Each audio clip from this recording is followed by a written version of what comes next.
Please stand by. Thanks.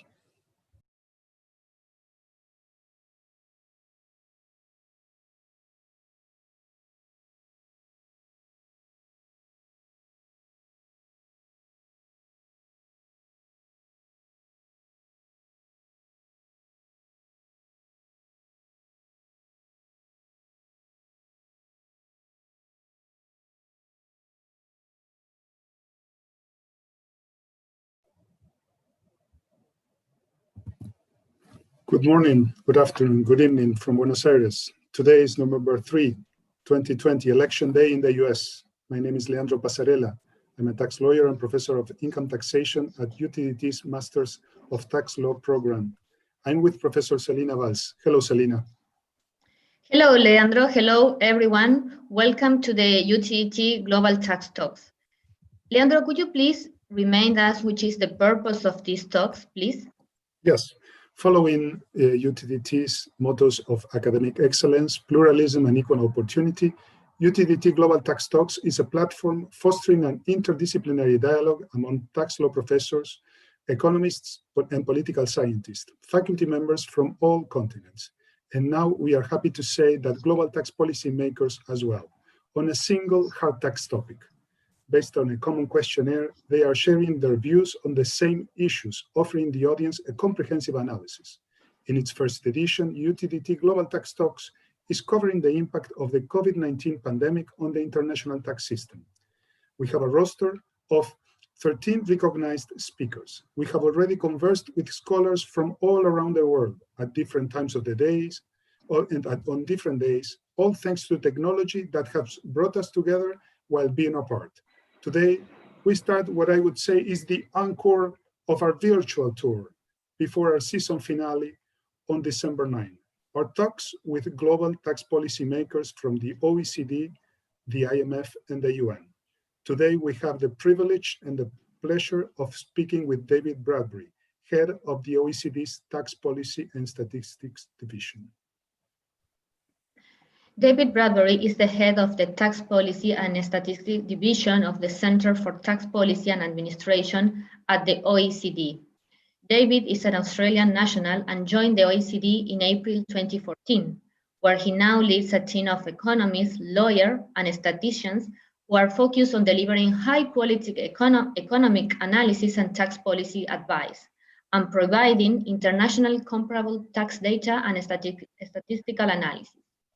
As a member of the management team at the Center for Tax Policy and Administration, David was a key contributor to the delivery of the OECD G20 Base Erosion and Profit Shifting project and its implementation. He has also led the OECD involvement with the task force on the digital economy and led the team responsible for delivering the interim report on the tax challenges arising from digitalization to G20 finance minister. Prior to joining the OECD, David was a lawyer and member of the House of Representatives in the Australian Parliament and a minister in the Australian government. As a lawyer, David worked for an international corporate law firm specializing in taxation law. He served in the Australian government as the Assistant Treasury, Minister for Competition Policy and Consumer Affairs, Minister Assisting for Financial Services and Superannuation, and Minister Assisting for Deregulation. As a minister, David led the Australian contribution to the debates on BEPS and implemented key taxation reforms, including landmark amendments to the General Anti-Avoidance Rule and the modernization of Australia transfer pricing laws. David has completed an undergraduate degree in arts, majoring in government and public administration, an honors degree in law, and has completed postgraduate study in taxation law at the University of Sydney. Mr. Bradbury, welcome to the UTDT Global Tax Talks. Thanks very much, Celina and Leandro. It's great to be with you. I'm joining you from my apartment in Paris, and unfortunately we're in full lockdown at the moment, but as you may hear, there's still quite a bit of construction work happening in my street. So if I ask you to forgive me for the background noise. No problem. There is life in the outside world then. which is good to know. It's good to know. Not many people in the streets, but quite a bit of construction work, which is good. Now, I will just try and share my screen. Yes. Before doing that, David, if you don't mind, I would like to make the usual introduction of the topic, okay? Because I must say it is a little bit intimidating to speak with a person that has a Wikipedia profile, but fortunately I have done that before with some other people as well. Before starting, as I said, the introduction that I would like to do is that almost a year ago, in December 2019, a minuscule form of life, a coronavirus, appeared on our world. Since then, it has silently spread using human beings and their advances in technology as means of transportation. Nowadays, coronavirus is an uninvited guest in our lives, and it seems to like it because it stays, unfortunately. And human beings cannot see it or detect it before its unsettling presence becomes real, once it has already infected human beings, jeopardizing their lives. Governments initially reacted to the virus spread, requesting us or directly requiring us to retreat to our homes, disrupting our normal lives. Borders were closed, planes were grounded, we cannot move far from our places of residence, and if we do, in many cases, we are required to comply with a preventive quarantine. We live very much as if we were characters of a science fiction book, until an effective vaccine is designed to allow us to get back to normal, or the pandemic fades away naturally, which at this point seems unlikely. Human beings will continue to be pushed to transform our lifestyles. This transformation includes the way in which we do business. Social distancing is now the rule, and electronic commerce is widespread. Everything is delivered to our doors or screens, and this behavior will likely remain once we learn to coexist with the pandemic. If we change the way we do business, this for sure has tax implications. So far, governments have used tactics and tools already known to them to deal with this pandemic's effects in their country's economies, and their long-term results are uncertain. In UTDT Global Tax Talks, we are discussing various tax issues derived from the challenges that COVID-19 poses to human beings' economic relations, and how states could deal with them effectively to continue generating revenues to provide the essential services that human beings expect to receive from them. For that purpose, Celina and I have prepared a set of questions that was sent to the speakers in anticipation to our dialogues. We don't know their answers yet, but we are collecting their views to have a sum-up session on December 9. Before we start with our question now, yes, David, if you would like to make your introductory remarks, which are very pertinent to the subject that we are dealing with, we would appreciate it very much. Apologies for the interruption. No, thanks very much, Leandro. And while you were talking, the construction works had stopped. Now they're recommencing, so that's good timing. But look, it is great to be with you all. Good morning, good afternoon, good evening, wherever you are in the world. And I'm very pleased to have the opportunity to contribute to this discussion. I have prepared just a few slides to provide some opening remarks. What I would like to do firstly is to share with you some of our thinking on COVID-19 and the tax policy challenges that it presents, not just in the short term, but more particularly in the longer term for policymakers. I then would also like to spend just a few moments talking a little about some of the findings of the impact assessment that we recently released in relation to the Pillar 1 and Pillar 2 proposals, because I think the discussion will very much head into that direction, and some background in that regard I think is useful. So when we think about the impact of COVID-19, and obviously this is an evolving crisis, one that is moving very fast and in directions that cannot always be anticipated by policymakers. What is clear at this stage is that global economic activity has been hit hard. This was particularly the case with a huge impact in that initial period where we saw containment measures being put in place. The lockdown and confinement measures that various governments were implementing, they led to an almost cliff edge effect in terms of the growth impact. And that's something that we saw shortly after that, particularly as in the Northern Hemisphere, as heading into the Northern Hemisphere summer, there was a relaxation of some of those restrictions, and we began to see a relatively strong rebound in terms of growth. But throughout that period, we continued to see weakness in confidence. Now, of course, any recovery was always expected to be slow and uncertain. But as we are now seeing in many parts of the world, and I speak from experience here in France, that we are now experiencing a very vigorous and aggressive second wave. And that has led to a number of lockdowns being implemented. Second lockdowns, if you like, slightly different in some respects, but still very significant in terms of their expected impact on economic activity. Now, of course, throughout this period, we've also experienced from governments substantial increases, massive increases, in fact, in government expenditure. Now, obviously, the policy responses have varied from country to country, but by and large, we've seen concerted policy action from governments, and largely to support businesses and to try and give them the breathing space that has been needed in order to get through the initial period, but also to protect households and in particular those that have suffered the fullest effects of the economic shock. Now, what we've also seen and what we will continue to see, because these are measures that have a lag in timing, will be our tax revenues being hit very hard.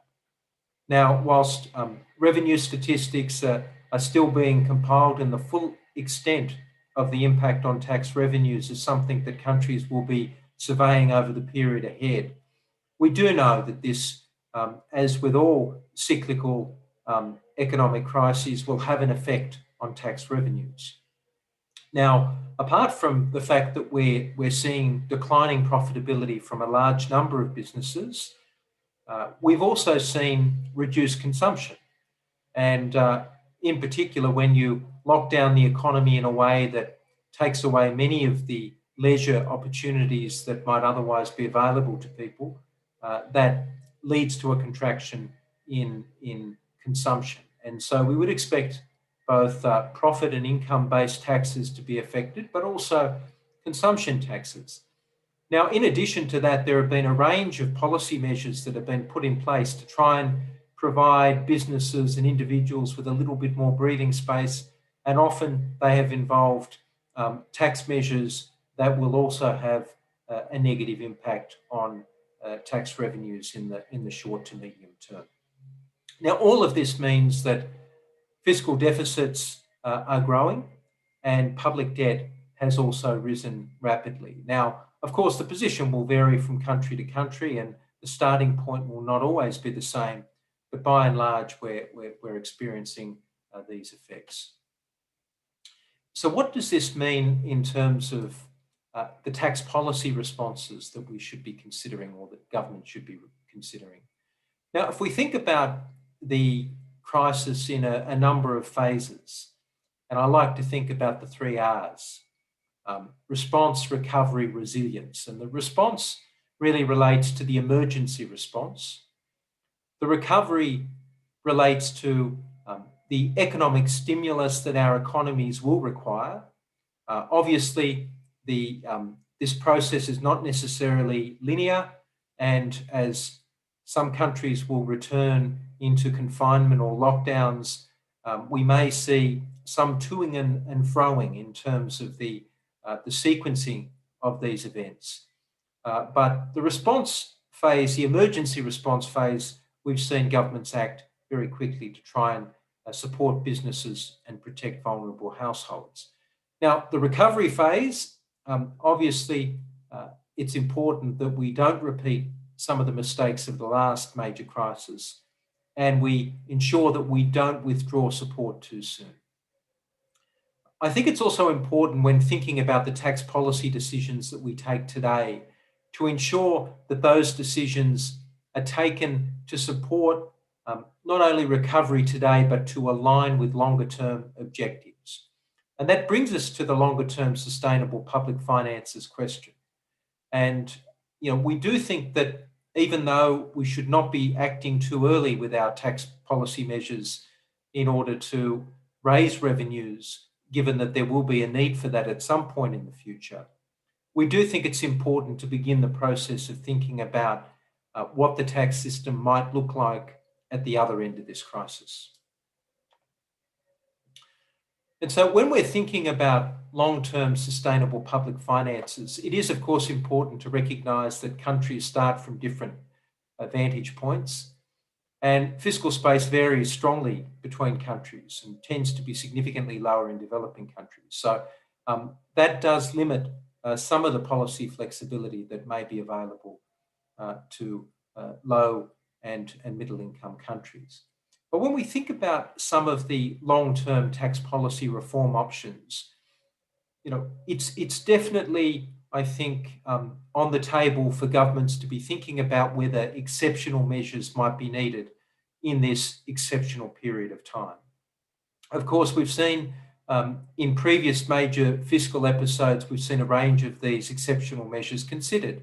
For example, if you go back to the two major world wars of last century, we saw a number of specific measures put in place, whether it be opportunities to tax back additional income earned during the crisis, to impose things such as solidarity levies, or to think about excess or super profit taxes.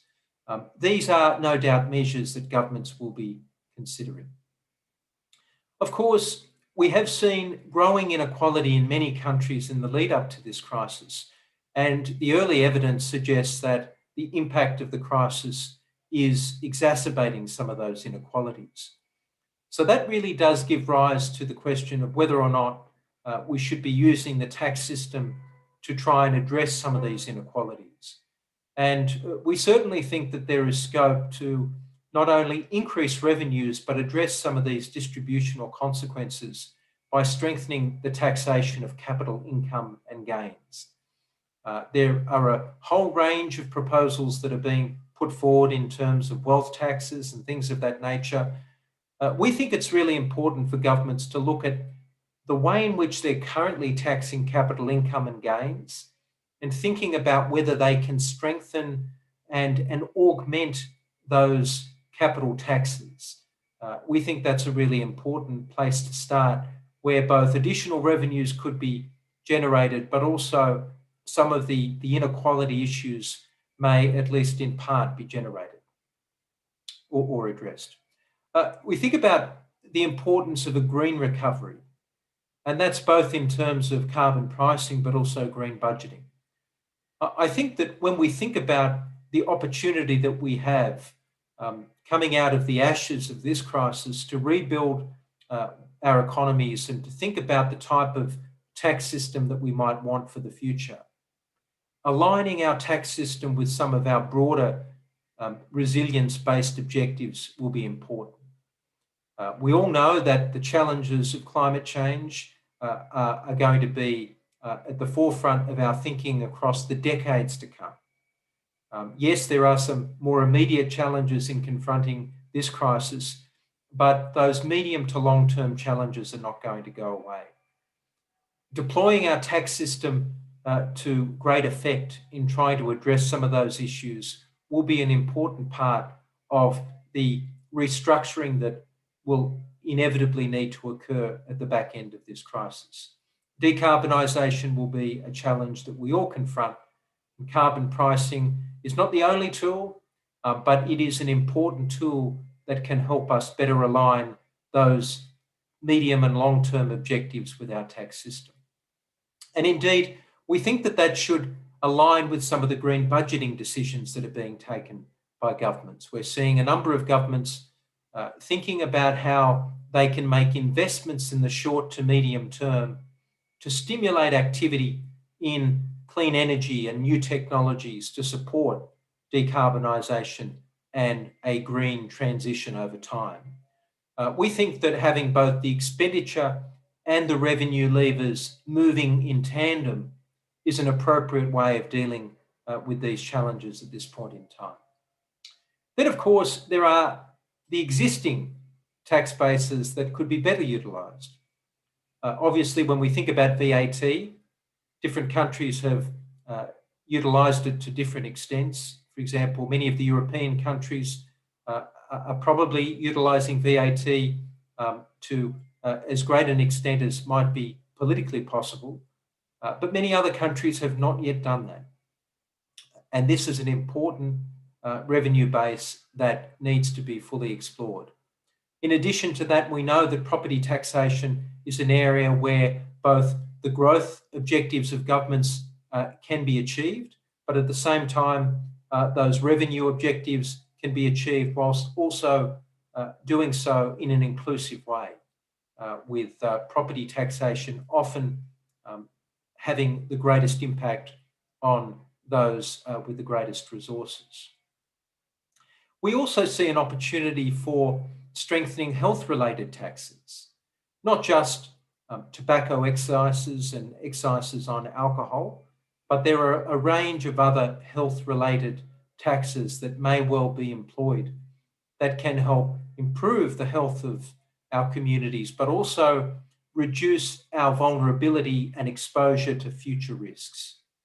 And this pandemic has shown that those with pre-existing health vulnerabilities, some of which all the taxes in the world may not have been able to reduce, but many others that could have, that these vulnerabilities make us even more vulnerable generally. And then, of course, there are opportunities to broaden tax bases, and in particular to remove some tax expenditures that might be favouring those industries that might not align with medium-term objectives. So, for example, fossil fuel subsidies, but also other expenditures, tax expenditures that might be supporting higher income or wealthier individuals. Then, of course, there are the tax challenges arising from the digitalisation of the economy, and that brings into play Pillar 1 and Pillar 2, and I will speak about those shortly. And then there is a broader question about domestic resource mobilisation and pursuit of the Sustainable Development Goals across all countries, but in particular amongst low-income and developing countries. And it does give rise to the question about whether there is, in fact, a need for a new agenda to be cultivated and developed in this space. Now, if I just turn for a few moments to the tax challenges arising from digitalisation and the impact assessment. I do this because this is recent work that's only just been published, but also to give a sense of the scale of what's at stake. Obviously, the international tax discussions that are ongoing and at a pivotal point at the moment, they will potentially have significant revenue implications. But I think it's also important to recognise that on their own, these measures will not solve the large and looming challenges that governments have to address. And that's why the issues that I set out on the previous slide are much more wide-ranging. When we have a look at the implications of potential Pillar 1 and Pillar 2 models, and I should say that the figures that I will share are based upon some assumptions around some of the key design elements and key parameters of the reforms. This is all set out in much more detail in the report that we released about 3 weeks ago. For the convenience of viewers and in the interest of time, I won't go through all of those assumptions. But based on some fairly standard simplifying assumptions, we find that Pillar 1 and Pillar 2 could increase global corporate income tax revenues by about 50 to 80 billion US dollars per year. Now, the combined effect of the reforms and the US GILTI, which under our assumptions could be a coexisting regime with Pillar 2, they could represent 60 to 100 billion US dollars per year. And that's around 4% of global CIT revenues. Now, whilst that is not going to solve all of the problems that the COVID crisis has generated, this is not an insignificant amount of revenue, and it's certainly worth the discussions that are being had at the international level. We find that the reforms would lead to a more favourable investment environment, and that's particularly when considering the counterfactual of an absence of consensus, which would lead to a proliferation of unilateral tax measures such as digital services taxes and an increase in tax and trade disputes. Now, we model that under a worst case scenario, those tax and trade disputes could actually shave more than 1% of global GDP.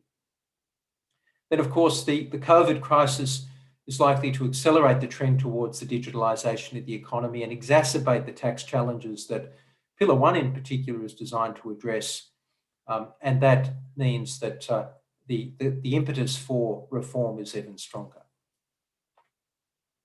Now, on this slide here, I simply show a number of different scenarios, but the one that we model most prominently is one that involves a 10% profitability threshold and a 20% reallocation of profits. This is amount A of Pillar 1.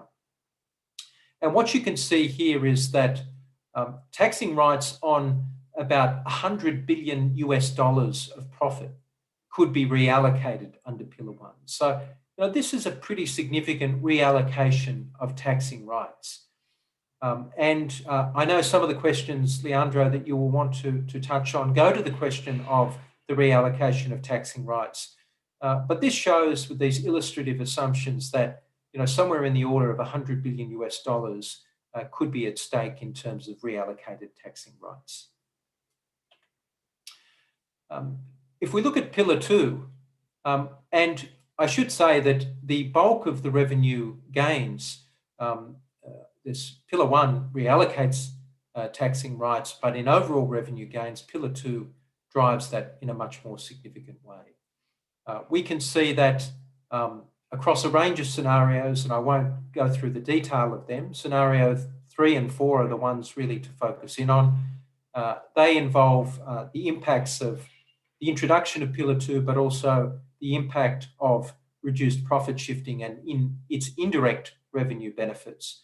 We can see that anywhere up to around 3% of global CIT revenue could be generated as a result of Pillar 2. So once again, not insignificant, but Pillar 2 is the more significant of the pillars in terms of the revenue impact. Now, on this slide here, we see the Pillar 1 and Pillar 2 impacts in terms of income groups across high, middle, and low income groups.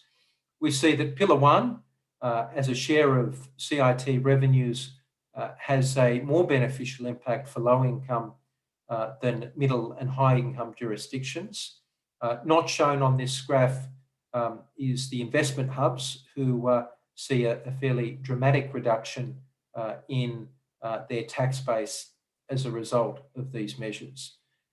Pillar 2 shows that high-income countries tend to do better, middle and low-income countries still doing quite well. When you put the two pillars together, the effect as a share of current CIT revenues is broadly the same across income groups. Now, I won't spend too much time talking about the revenue effects other than to note that we modelled the revenue effects and we expect that they will be modest, the impacts of Pillar 1 and Pillar 2. We do think, however, that the combined effects of these reforms could support global investment and growth, in particular by bringing about a more efficient allocation of global capital and by hopefully increasing tax certainty as a result of these measures. But one of the important points of analysis that we undertook in the study was to compare the impacts on investment costs of Pillar 1 and Pillar 2 to the alternative, the counterfactual, a world where there is no agreement and there is a continuation of these digital services taxes and other unilateral measures. And on this following slide, we see that the comparison is quite significant. We look at a range of scenarios, including right through to the worst case scenario, but you can see that in that worst case scenario, the impact on global growth could be above 1% of GDP, whereas the impact of the consensus scenario was a very, very modest negative impact on GDP, which may well be offset by a whole range of other positive effects that we have not modelled because of the difficulties associated with modelling those quantitative effects. So just to conclude with a final slide, and that is to note that the full impact of COVID-19 remains highly uncertain at this stage, although the crisis is likely to reduce the expected revenue gains from both Pillars 1 and Pillar 2, at least in the short run. And that's largely because the crisis is weighing heavily on the profitability of many M&Es. Although we also note that some digital intensive M&Es have actually sustained or increased their profitability through this period. And that's obviously something that's been the focus of much public discussion in recent times. The crisis has accelerated the trend towards digitalisation of the economy. That really has put a focus on the ongoing need to reform the international tax rules, in particular to ensure that they move beyond the physical presence dimensions that really have been a hallmark of their operations over the last 100 years. And of course, with that accelerated digitalisation, with the fiscal pressures that I mentioned before, and also I think with the growing public dissatisfaction that there is with tax avoidance, there's really no appetite for allowing these practices to continue. I think that all of these factors are likely to reinforce the prospect of further unilateral tax measures if a consensus outcome is not achieved. And I think all of that really means that as we move over the next 6 months in particular, the importance of trying to reach a global consensus will be paramount. So I'd like to leave my remarks there and move into the Q&A section of the session now. Thank you very much, David. It's been very inspiring and informative, your remarks, and as I said, very pertinent to our questions. So let me start with the first one. As we all know, the lockdown has not disrupted M&E's activities. Rather, they have adapted rapidly and have continued to operate remotely. During this period, their management may have been located in more than one jurisdiction. At the same time, some of their activities in other countries may have been performed without the need of any local presence or any significant one there. Home office has become the rule, and many employees and independent contractors have got used to it and may be reluctant to go back to their offices. It may no longer be necessary to travel so often again. Also, some M&Es may have decided to reduce their local presence in some jurisdictions. Assuming that the international tax system continues to be based on the source versus residence distinction, should the concept of PE be revisited and redefined? If so, how? Should these changes apply exceptionally to certain industries, or should they become the general rule? What are your views? Well, thanks very much, and obviously an extremely relevant question in the context of the discussions that we're having today.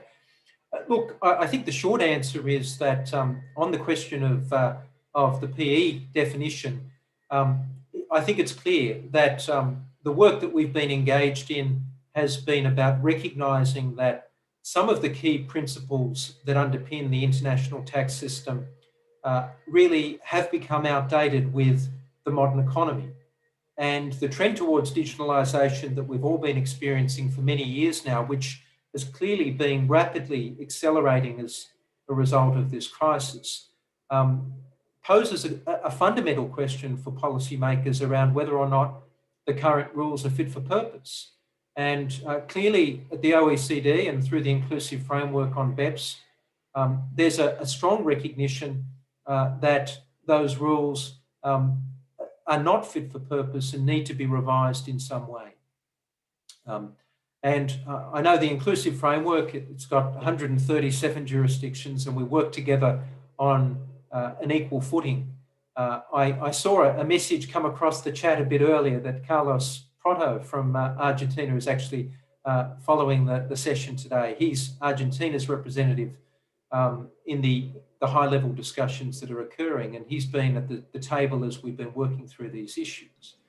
I think all delegates recognise that the current rules are very much grounded in physical presence, and physical presence may well have been a cornerstone of economic activity 100 years ago, but digital activities and the ability to reach into another market and have an active and sustained presence in that market and maybe not have a physical presence is something that is commonplace today. And that cuts across a range of different industries. It's not specific to one particular industry.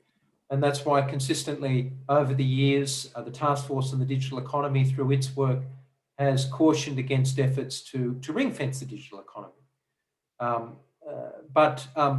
You know, this is an area that clearly there is a need for action. Pillar 1, for example, seeks to recognise that there may be a need to reallocate taxing rights beyond that physical presence.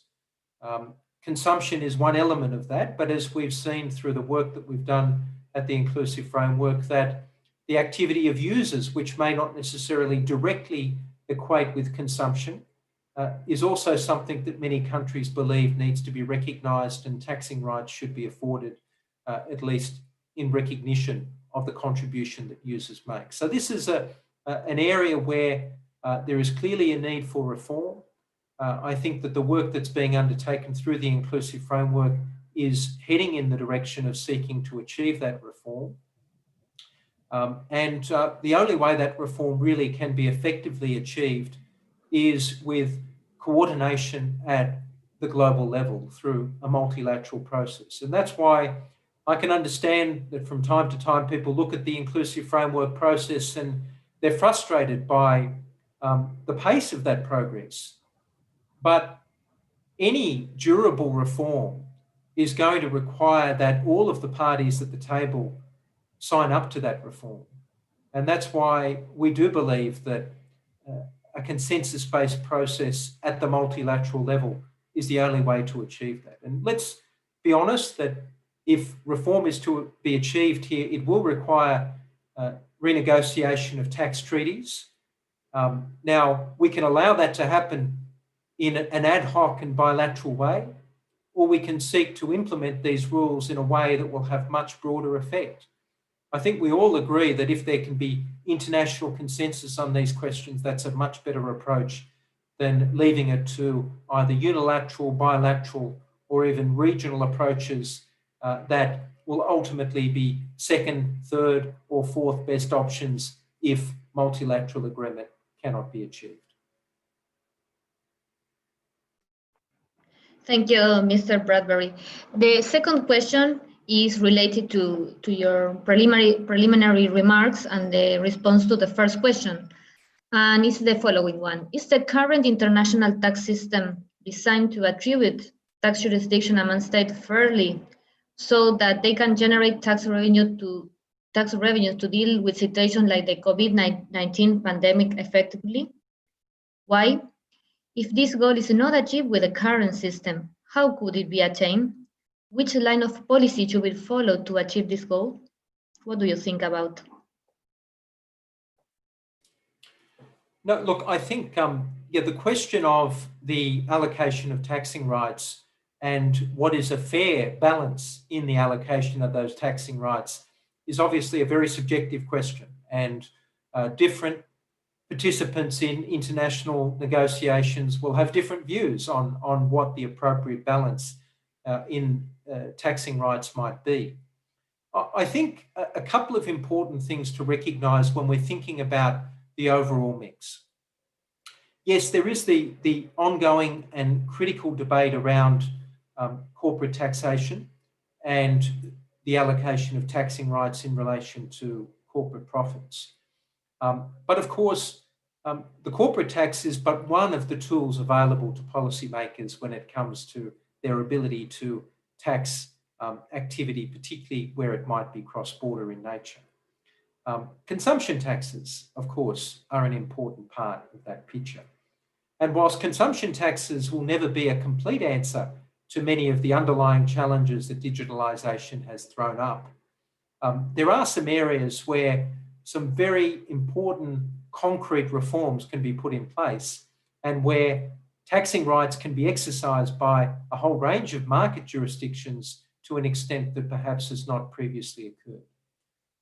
I think one of the interesting things is that if you think about the last 100 years and you think about the taxation of corporate profits being grounded in this notion of physical presence, you've also seen through that period market jurisdictions seek to assert taxing rights through other means that have not necessarily involved the corporate tax. So the growth of consumption taxes, for example, has been one means through which countries have sought to redress some of that imbalance. Now, in the first instance, some of those taxes were specific taxes and often were trade-related taxes. And then over time, they took on more of a general value-added tax dimension. And I think it's important to sort of sometimes step back and look at these overarching themes across a long period of time, and we've seen those effects. But even in the area of digitalisation, there are some really significant things that countries can do, and many have already done, to address the VAT challenges. So, for example, through the BEPS project and the Action 1 work, the OECD undertook some significant work to develop some guidance, some guidelines on how to implement rules that will allow for the cross-border taxation of those digital suppliers. Now, it astounds me that many countries have still not implemented those measures. And they are measures that can be implemented unilaterally by governments. Those governments that have implemented these measures have seen significant increases in the revenues that they've been able to collect. And yet we continue to see a number of countries that have chosen not to go down that path. So I think that we need to attack these problems in a whole range of ways. But I do think that the consensus continues to be at the global level that corporate profits should continue to largely be taxed through this notion of PE and permanent establishment. That should be augmented by some refinements. And of course, the work that's occurring through Pillar 1 in particular, but also through Pillar 2, but Pillar 1 in particular shows a direction that countries are prepared to head in. But of course, whether that's fair or not will ultimately, I think, be in the eye of the beholder. But it's also a recognition that international tax negotiations are exactly that. They are negotiations between countries, and reaching a balance that satisfies the objectives of all of the parties around the table will ultimately require some degree of compromise. So hopefully that's answered that question, in addition to some of the earlier comments that I made that go to this. I think the point about this substantial reallocation under Amount A, $100 billion US, shows that the international tax negotiations are certainly heading in that direction. Yes, thank you. But do you think that this type of amendments, changes, will help the base of the global economic pyramid to better than the current global tax system? I mean, a change in the global tax system in that direction will help the poorer of the pyramid? Look, I think that there will be benefits. If you look at the options on the table at the moment, Pillar 1 and Pillar 2, if they were to be agreed and implemented, then many low-income countries, would benefit significantly as a proportion of their current CIT revenues by implementing these measures. Now, I think it's worth making the point that the corporate tax is only a relatively small component of the overall tax take that most governments are managing in terms of their revenues. And whatever we do at the global level in terms of the corporate tax, it's not going to be a silver bullet for the domestic resource mobilisation challenges that many low and middle income countries have. And this is a challenge that is going to be one that they will continue to face and has been exacerbated clearly by the COVID crisis. One of the biggest challenges for many low-income economies is the lack of the formal economy or the informal economy that exists. And we must be very truthful in recognising that that is going to be one of the key challenges that countries will have to address if they are to genuinely make positive strides in domestic resource mobilisation. And these are essentially measures that will need to be conceived of in a local context and implemented at the domestic level. And they are not of themselves international tax considerations. But of course, the activity of multinational enterprises is always going to be of significant interest to local populations in terms of their ability to exercise taxing rights and to generate a fair share of revenues in that context. And certainly we hope that through the work that is being carried out at the inclusive framework, that a significant reallocation of taxing rights and additional tax revenues can be collected. Can I also just make this point important, I think, for low-income economies? And that is around Pillar 2 and the impact that it is likely to have in reducing the pressure that some countries feel that they are under to engage in tax competition and to give away tax incentives that they may otherwise want to resist. If attracting investment into your jurisdiction requires you to provide harmful tax incentives, knowing that there is a minimum level of tax that corporation will have to pay puts the local government in a much stronger bargaining position when they are negotiating with those multinationals that want to invest in their jurisdiction. If that is tax revenue that's going to be collected by someone somewhere around the globe, then assuming that the multinational remains relatively indifferent to who it is that they pay that tax to, there is the option for low-income economies to continue to attract investment in their jurisdiction, but at least generate some minimum level of tax revenues in doing so. I think that there is an opportunity there. Innovative tax policy design at the local level will be important to ensure that that can be achieved. But certainly if there is consensus on Pillar 1 and Pillar 2 in this case in particular, then we would anticipate that there would be technical assistance being provided to many countries to ensure that they're able to take advantage of that situation. Yeah, thank you. It would be a disincentive to tax incentives in a way. That's right.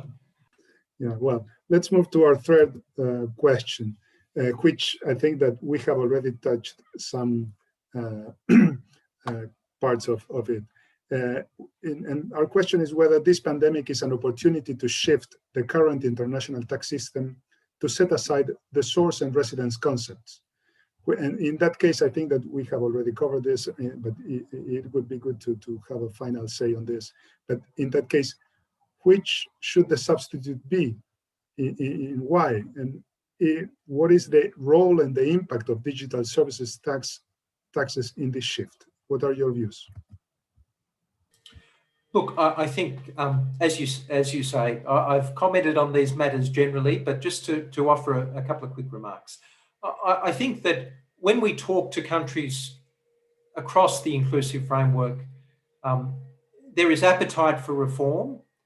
There is varying degrees of appetite for reform, but I think something that involves some degree of preservation of the principles of the existing system, but with some recognition that there needs to be change to respond to the new realities of the modern digitalized economy is also an essential part of that response. So some of the more, radical proposals for fundamental reform of the corporate income tax, they may generate a lot of support in academic circles, but when you talk to countries in the context of negotiations, there is not that same degree of appetite. So I think that the type of reforms that are being considered by the inclusive framework do represent some balance between the need to preserve those elements of the system that that people think appear to be working reasonably well, but to complement and supplement them with reforms that are needed to address the areas where there are some problems and the rules have not kept pace with the modern realities. So I think that that's essentially the direction that we need to head in.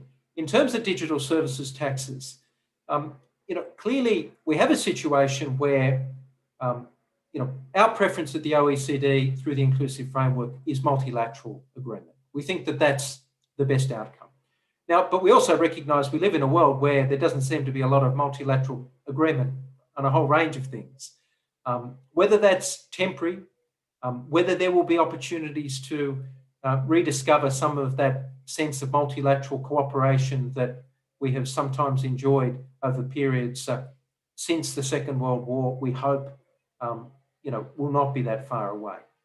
But we also recognise that that multilateral spirit is not as strong as in some areas as perhaps we would like it to be.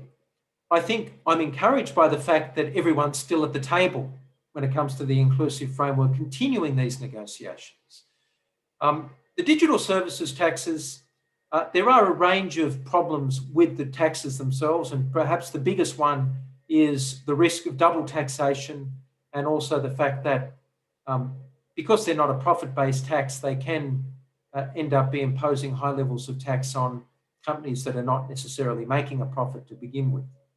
But putting those issues to one side, the political reality in the world today is that if you introduce a digital services tax, at least under the current administration, noting, as you said earlier, there is an election in the United States today, but under the current administration, there has been a very, very strong reaction to the implementation of those measures.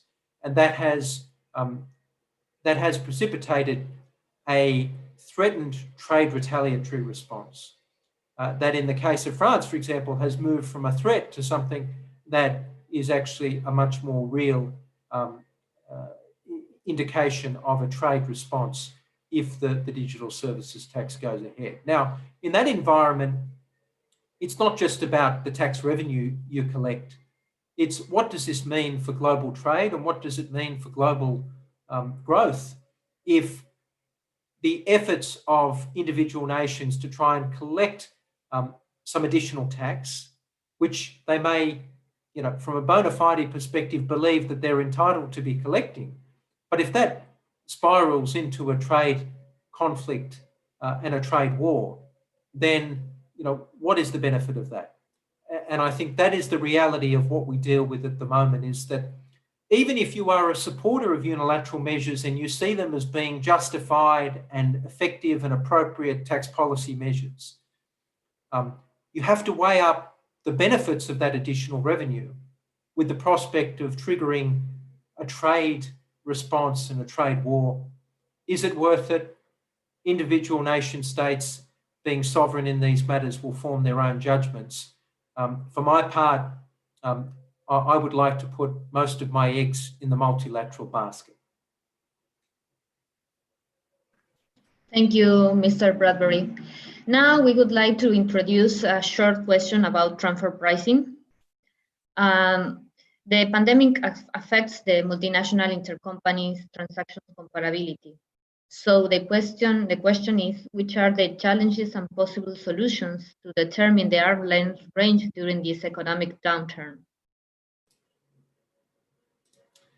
Yes, and look, I should just note something that will be of interest to many people, that the transfer pricing team at the OECD are actually working very closely with Working Party 6 to try and devise some guidance that will help taxpayers and tax administrations navigate some of the challenges that COVID-19 has presented, particularly in the area of the comparability question from a transfer pricing perspective.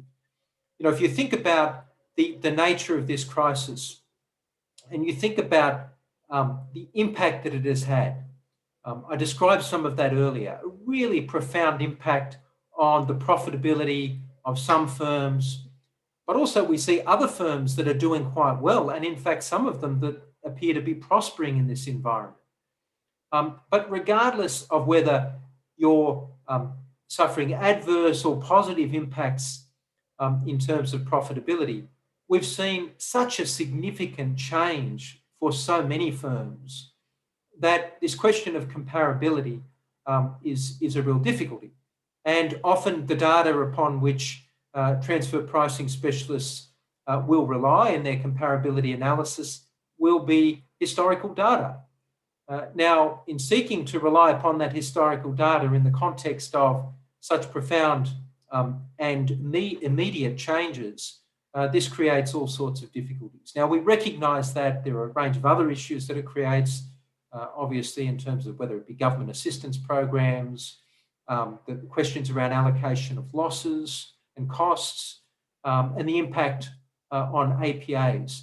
But in all of these areas, we are currently working with colleagues from member jurisdictions to come up with some guidance that will hopefully help provide some greater certainty in this space as both taxpayers and tax administrators are seeking to navigate these challenges. And in fact, I'm told by my colleagues working on this in the transfer pricing area that they expect to be able to release something hopefully before the end of the year.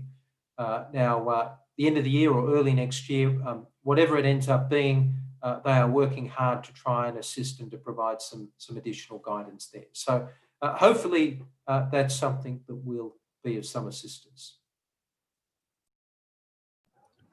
Thank you. Thank you very much. We are going to move now from the corporate tax to individual taxes and to an issue that may seem to be domestic mainly, but may have some international implications, because many countries are discussing the convenience of levying a wealth tax to collect revenues to afford the economic strains created by the pandemic. The question, or our questions, are whether such a tax would be a solution or whether it could create more problems in the future. And if it is starting to be levied by rich countries, whether a wealth tax could create more tensions and disparities between rich and poor countries. What do you think about this? Look, we have been exploring net wealth taxes in particular over a number of years, and we carried out a report a couple of years ago where we had identified that since about 1990, when I think there were about 12 OECD countries that had a net wealth tax in place. Today, I think there's only 3 OECD countries that have a net wealth tax in place. And there are a whole range of reasons as to why governments have sought to repeal those taxes, or other governments have chosen not to introduce them. I think in large part, it really stems from the fact that in the past, they have generally not raised a lot of revenue. They are very contentious from a political economy perspective. That often means that in order to reach some degree of political acceptability, a huge number of exemptions or carve-outs end up being put in place. And the net impact of that is to largely reduce any of the revenue gains that might be available. To be honest, we tend to take the view that strengthening the taxation of capital income, and in particular capital gains, is a much more pressing challenge than thinking about introducing a wealth tax in those countries that do not currently have them. Now, I think one thing that has happened in recent years that is significant is the move towards the automatic exchange of taxpayer information through the CRS in particular has really meant that one of the challenges that tax policy makers and administrators faced in the past with the taxation of capital, and that is the lack of visibility over the capital that might be held offshore by citizens of a country. automatic exchange of information means that tax administrations now have greater visibility over the offshore assets of their residents. And we think that that provides more of an opportunity to strengthen capital taxation. We also, a couple of years ago, conducted a study across 40 plus countries, OECD and partner economies, that showed that there is much variation across countries in how you tax different forms of capital income. So, for example, the taxation of income from property versus income from interest, dividends, pension assets, those returns vary significantly, and there are a whole range of distortions that exist within countries' existing systems. We think that removing some of those distortions has some merit. It has considerable merit, in fact. But we also think that thinking in particular about the taxation of capital gains and removing exemptions where they might exist or preferences where they exist, because there are many tax expenditures in that space that are leading to a leakage in revenue that is benefiting the wealthiest people within our communities. So we would tend to say that, calls for new taxes, wealth taxes, they're not easy to implement. Valuation issues are challenges. There's issues around the incentives it provides for leveraging if it's a net wealth tax.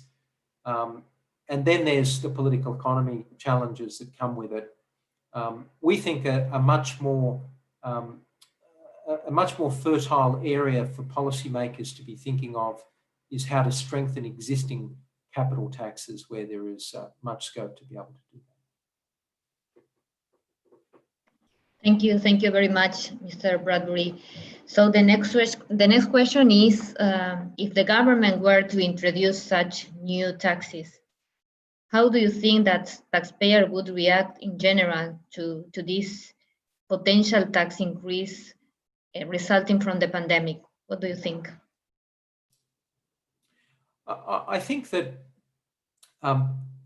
questions of mobility have always been relevant in tax policy. If you have highly mobile tax bases and we seek to increase taxation on those bases, then there can be a relocation of the activities that generate that income. And that can exist at both the corporate tax level, it can exist at the personal tax level. The point I made earlier about the automatic exchange of information is that it does remove, to some extent, some element of the mobility that capital has previously enjoyed. Now, of course, if an individual wanted to relocate from a residence perspective completely, then you can't eliminate that type of mobility. There are a range of measures you might seek to put in place to discourage that, for example. But if someone wants to move to a zero personal income tax jurisdiction and live there and be resident there, then I guess that's something they can choose to do. Corporate and capital corporate investments and capital investments are much more mobile and can shift as well. But if you think about what Pillar 1 is seeking to do, for example, Pillar 1 is actually shifting an element of the corporate tax base away from taxing residence or its source even, and taxing based upon the location of the consumer or the user. And by doing that, that is a tax base that is much less mobile than the location of the company or the location of its productive activities. Where the customer is based or where the user is based is something that is much less open to manipulation in the way that residence or production facilities or labour force might be. So I think that's an important dimension to this debate as well. So I think that we need to be mindful of the fact that mobile tax bases can move, and simply by shifting or increasing the tax burden may not necessarily increase revenues if the base ends up being eroded by relocation. But there are things that can be done, and trying to strike a balance in the design of our tax systems that seeks to design out some of the mobility, but also recognise that it is an important part of the system is perhaps the way forward.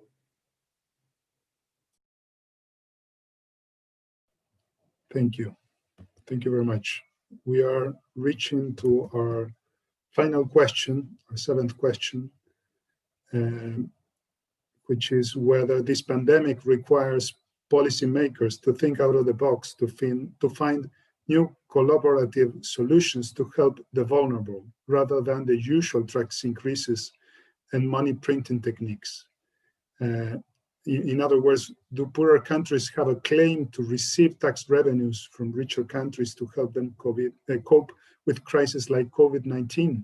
If that is the case, are there any obligations that could be requested or required upon those countries interested in such assistance? In a sum, should there be tax transfers from rich countries to poor countries? What are your views?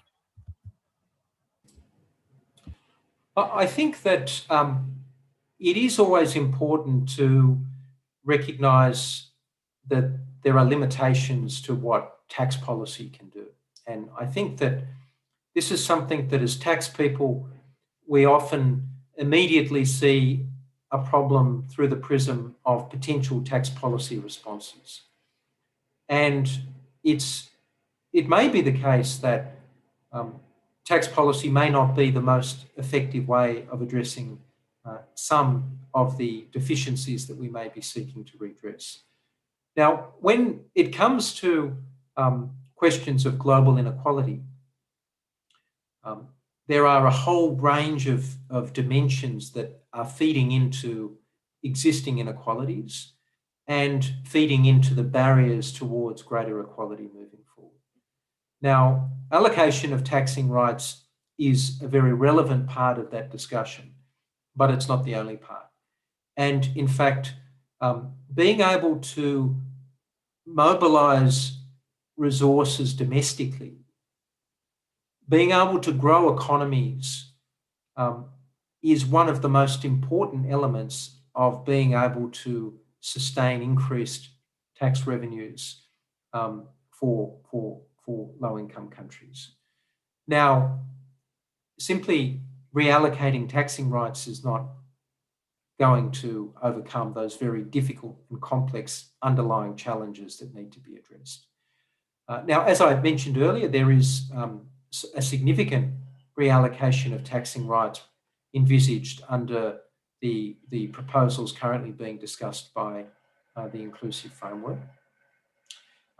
If we are to think about something even more fundamental, then I would also suggest that it's important that those reforms be undertaken in a way where there is some possibility of achieving global consensus, because if you don't achieve global consensus in the way you tax cross-border activity, then we will end up having chaos, and the sort of trade retaliation that we're talking about in the space of digital services tax would be an even bigger headache than we can imagine. So there needs to be some coordination at the global level. I think we also need to think about the stability of our tax bases and their alignment with our future objectives. I do think, I mentioned earlier the green recovery. There is no doubt that we need to be decarbonising our economies. And we can sign up as countries to various commitments in Paris, as countries did, but that is requiring ambitious action. And we do know that one of the most effective ways of driving decarbonisation is to be imposing a carbon price or a price on carbon emissions. Now, apart from the fact that that can help facilitate a realignment of our economies towards that decarbonisation, it generates revenues. And those revenues can be used to support further efforts to decarbonise. But frankly, if you look at any of the modelling that has been undertaken that considers the type of emissions reductions that would be required in order to meet the sort of objectives that people have signed up to in Paris, if that is to be achieved through pricing carbon, then we are likely to be seeing significant revenue being generated through carbon pricing, well in advance of what would be needed to compensate vulnerable households, to support investment in new technologies. We could be experiencing significant additional revenues that, if they go back into the consolidated revenues of governments, could become a crucial part of the domestic resource mobilisation efforts of many countries.